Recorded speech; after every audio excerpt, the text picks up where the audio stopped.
what can I do to help center myself more so I can hear Source even more clearly? Well, the more you acclimate, the more natural it feels.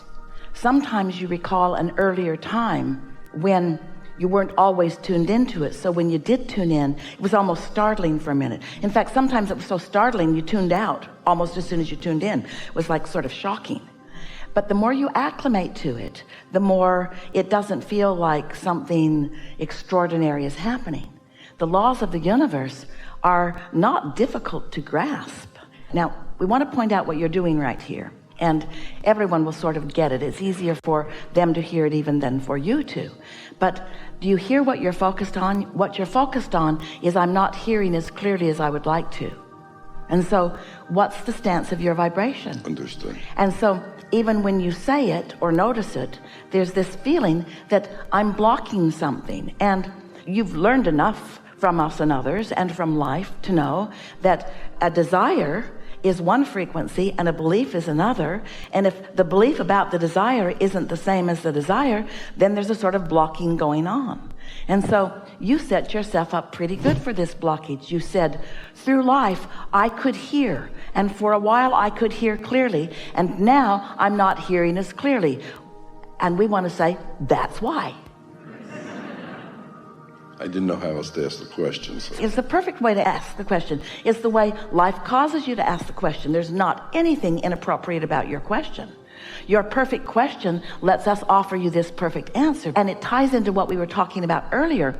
Observation is what sets the vibrational tone foremost. And so when you decide, I must not be hearing as clearly, first of all, rather than using the word hearing, let's use the word focusing on the energy stream, because we're not yelling in Esther's ear and then she's yelling it out to you. We're not whispering in her ear and she's yelling it out to you. We are offering our knowledge in the form of vibration that she is interpreting. So when you say hear, what you really mean is receive. And to receive, from your electronics, your tuner has to be set to what you're reaching for.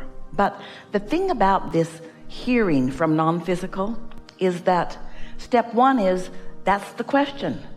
Step two is, Source offers the answer. Step three is, you got to receive the answer. And so as you're standing there with the asking and with trying to hear the answer, sometimes your asking gets in the way of hearing the answer. Does that make sense?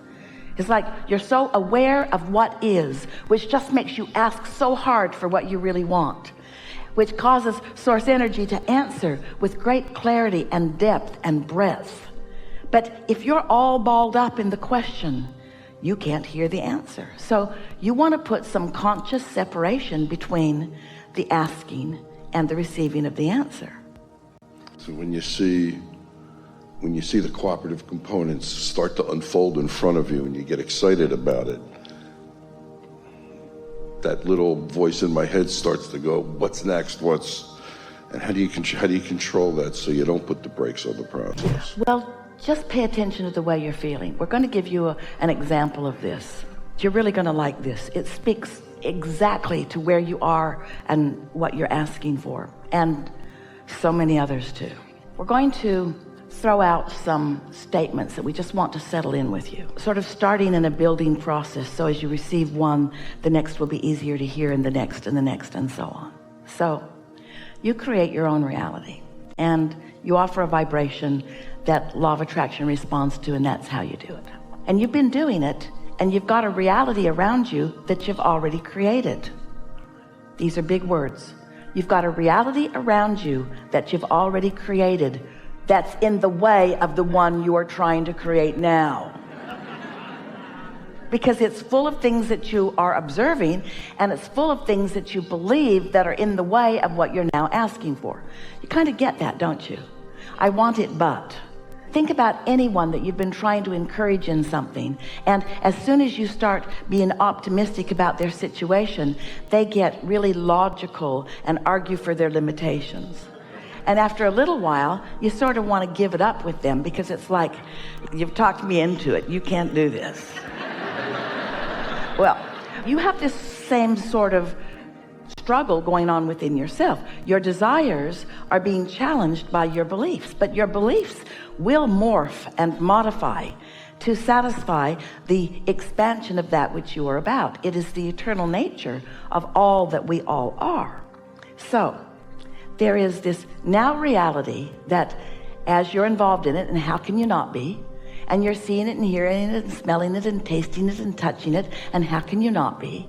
And that observation is in the way. So over time, we've written a whole lot of books with a whole lot of processes to help you to bridge those beliefs, to help you lighten the tension on those beliefs that are preventing you sometimes from going to where you want to go. Well, it's one way of doing it, and it is an effective way of doing it. It's a tedious way of doing it. It's kind of a slow going way of doing it. There is an even faster way of doing it, but you're so practical minded, and most of you want to dig in and make it happen. And so the processes that we offer, Esther uses many of them every day for tuning, for aligning. We are encouraging that you utilize them to your benefit. But we want to hear right now, give you an understanding of something and a little new methodology that will answer the problems or the question that you just presented to us here. So here it is. We have established that now reality is in the way because there's so much to observe. So if I don't have enough money and I'm saying I want more money, saying I want more money activates the stick about money. And since that I don't have enough money, end of the stick is the most active end of the stick, then I sort of don't make any progress most times when I bring it up. So something is required to make it easier to activate the what I want end of the stick without activating the what I've got end of the stick or what I really don't want end of the stick. Because the stick is really two subjects, and you've practiced one end of it more than the other end of it, no matter what the subject is. So imagine that you have a pile of sticks, and one of them is about money, and one of them is about sexuality, and one of them is about lovers, one of them is about religion, every subject in the world. One of them is about how you want your house to look and what color of paint you even like. In other words, it's a big old pile of sticks. And there's the what I want end of the stick and the what I don't want end of the stick. And those ends of the stick are vibrational in nature. And the wanted end of the stick is a very different frequency than the what I don't want end of the stick. So you could, if you could catch it early before you're already on this end of the stick, you could take a subject that you feel mostly really good about, and you could focus on it, even daydream around it a little bit. And you could accomplish an activation of a vibration that puts you solidly on this end of the stick, which means, and this is what we want you to hear, now you have access to every stick in the pile from that end. It's so much easier to find any stick in the pile that feels good to you, path of least resistance good, and then to get to the solution of every problem in the world, or to the answer to every question in the world. So much easier to do it that way than to be on the other end of the stick and try to convince yourself that what you really want is the other end of that stick. Are you following? We want you to approach your stick pile. There's a contradiction in the words that we're going to offer to you here. Vibrationally rather than physically. And the stick pile itself is what we meant by the contradiction in that. We want you to be a vibrational seeker rather than a subject by subject seeker.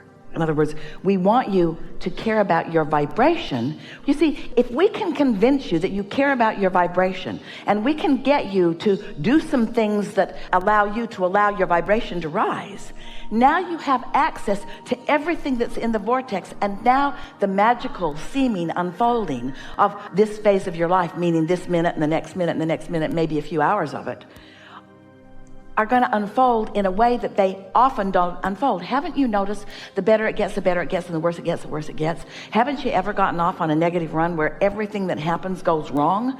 You forget this and you forget this and you forget this, and then you stub your toe, and then this happens, and then this happens, and then you slam your hand in the door, and then this happens, and then this happens, and then you go to the doctor and he cuts the wrong finger off. It's time for a nap to stop the moment. In other words, the better it gets, the better it gets, the better it gets, the better it gets, the better it gets. But the worse it gets, the worse it gets, the worse it gets, the worse it gets. Because law of attraction is always in action. Law of attraction is always responding to you. Now we're going to make some of those basic statements that we said we would make. One who's connected to the stream or to the source energy, or who is under the influence of source, is more powerful than millions who aren't. So there's so much power in the accomplishment of this. We're just wanting you to care about reaching for it. And the next thing that we want to say is that when you are creating your own reality, let's say it's a business enterprise that you're in the process of creating, or a relationship, or it's a project that is more confined, like the building of a building or anything. Almost 100% of it is created before you buy the land, before you buy the first wood or the first nail, before you meet the first person or hire the first employee. In other words, most of your creation is accomplished vibrationally before you even begin. And what happens with most people, we love you so much, is that you create it through this dream state, through life that has helped you to put it into this vortex. But when you get into that vibrational frequency, what's in there will occur. It will be revealed to you in the daydream that you are dreaming. Does that make sense to you? If you're in the vicinity of it, you'll start finding thoughts about it and feeling thoughts about it. And when you face reality, you begin a deconstructing of it. Now, those are not accurate words, because you can't deconstruct what's in your vortex. You can never let yourself live any of it. You can wait until you croak to even recognize the hugeness of it and the validity of it. But this will never be deconstructed, and your inner being and all of your inner being's buddies, all of us are hanging out there witnessing the cooperative components being gathered. In other words, it's a big deal what's happening on your behalf. You have to find some way of being in the vibrational vicinity so that it can begin occurring to you, not just because that's how the manifestations happen, not just because that's how these thoughts turn to things, but because that's how you live happily ever after. That's the only way that you live happily ever after. You can't have allowed your life to build this vibrational reality, and you have allowed your life to build this vibrational reality, and be in any moment in time depriving yourself of it because you're focused in opposition to it. You can't be doing that and feel good at the same time. That always sucks. That always feels bad. It always feels like defeat or disappointment. It always feels like tension.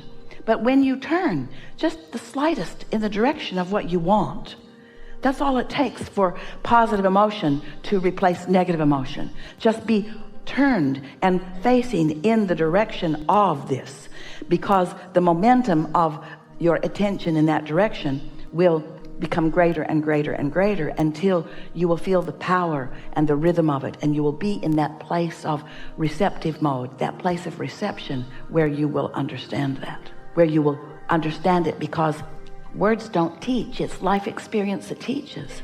So as we speak to you these laws of the universe, and you feel the resonance of them, if you can accept that you are vibrational and that you have a vibrational reality and that it is calling you, and the better you feel, the more you are tuned and turned that way, and the worse you feel, the more you've got some belief that is still stuck in your vibrational craw, that you've got activated, that is preventing you from allowing yourself to be called in the direction of what you really want.